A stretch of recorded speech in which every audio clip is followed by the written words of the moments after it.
La raison n'a jamais encore vraiment été trouvée. Il y a beaucoup d'hypothèses qui ont été avancées, mais il y a sûrement beaucoup de facteurs qui interviennent.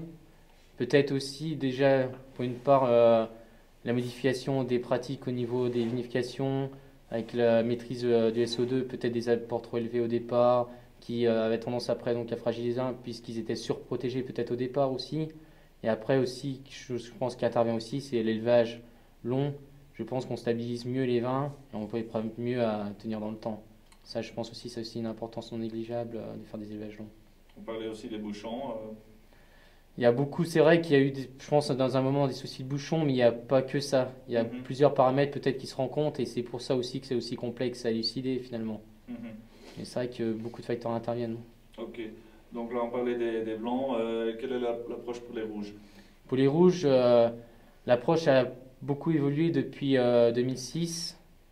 Depuis 2006, on a décidé de travailler plus finalement en douceur. On intervient peut-être presque moins sur les vins au niveau des vinifications.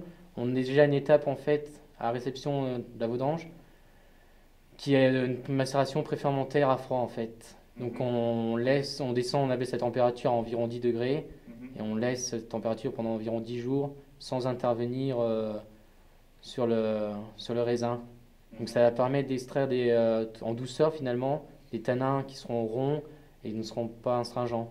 D'accord. Donc, Et ça a des autres avantages? après, ça peut avoir des avantages aussi. Donc on va finalement retrouver plus de fruité au niveau des vins et au niveau de la couleur aussi, permettre d'avoir une couleur plus éclatante au final.